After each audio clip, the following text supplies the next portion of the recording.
है सर, ये इसमें तो कोई दो राय नहीं कि पावर स्टॉक्स अभी भी काफ़ी ड्यू हैं, शायद तेज़ी और दिखा सकते हैं। पिछला साल बहुत ही शानदार था और ये पॉलिसी बेस्ड है, आपको भी पता है। अगर सरकार रिपीट कर जाती है तो फिर पॉलिसी जो एक कॉन्टिन्यूटी इफेक्ट होता है वो ज़रूर आता है। सर आरईसी पीएफसी को अभी और कितना देखा जा सकता है ऊपर? ये कहीं तो जस्टिफाई करेंगे ना वैल्यूएशन। आप इसका साल का चार्ट दिखाना, प्रोड्यूसर साहब, अविनाश सर जब बोल रहे होंगे आप इसका ईयरली रिटर्न दिखाना आरएसी और पीएफसी का। अविनाश सर बताइए, सर कहां तक जा सकते हैं और क्या जस्टिफिकेशन है वैल्यूएशन का? देखिए, पहली बात तो डिम्पी, आरएसी के जो नतीजे आ गए मेरे ख्याल से उम्मीद से बहुत बेहतर आ गए।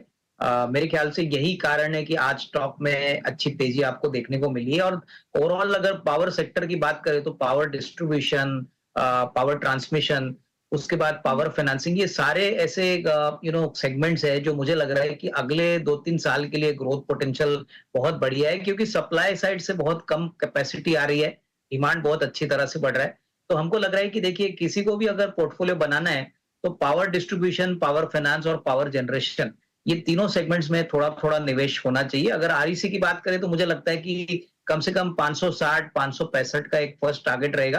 पीएफसी भी मुझे लगता है कि अच्छी खासी बढ़त यहाँ पे पॉसिबल लग रही है, क्योंकि पावर फाइनेंस कॉर्पोरेशन का जो फंडिंग का जो बिजनेस है, वो बहुत तेजी से चल रहा है। अगले 2-3 साल के लिए एक बहुत बढ़िया पोटेंशियल आने वाला है। प्लस अगर नई गवर्नमेंट आती है इलेक्शन के बाद, तो बजट में पावर जनरेशन को लेके और पावर इंफ्रास्ट्रक्चर को लेके बहुत बड़े अनाउंसमेंट्स आने की उम्मीद है।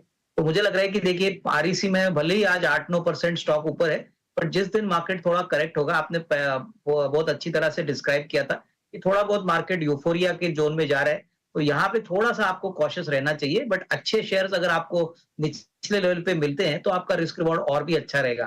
देखिए, नॉर्मली जब मार्केट 52 वीक हाई लगाता है, तभी आपको थोड़ा-सा कॉशियस होना बहुत इम्पोर्टेंट होता है, क्योंकि हमको पता नहीं है कि आने वाले महीने में, मई के महीने में इलेक्शंस बहुत पूरी तरह से हेक्टिक होंगे। क्या नतीजा आएगा, किस प्रकार के ट्रेंड्स आएँगे। बट लग तो रहा है कि मार्केट्स बहुत बड़ी उम्मीद लगा के बैठी है कि 400 सीट्स बीजेपी जीतेगी।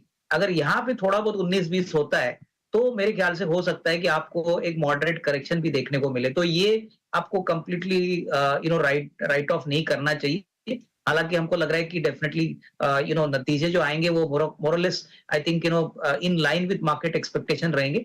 लेकिन इलेक्शन में हम कुछ कह नहीं सकते, तो स्टॉक स्पेसिफिक रवैया ले लीजिए और थोड़ा-सा मेरे ख्याल से मार्जिन ऑफ सेफ्टी रखिए। जब भी आप कोई भी स्टॉक खरीदते हो, तभी उसमें मार्जिन ऑफ सेफ्टी होना बहुत ज़रूरी है। तो आरईसी में करंट लेवल पे वही खरीदें जिनको 1.5-2 साल का टाइम फ्रेम रखना है। अदरवाइज़ थोड़ा-सा करेक्शन के बाद इसको खरीदें तो मेरे ख्याल से ज़्यादा रिस्क रिवॉर्ड।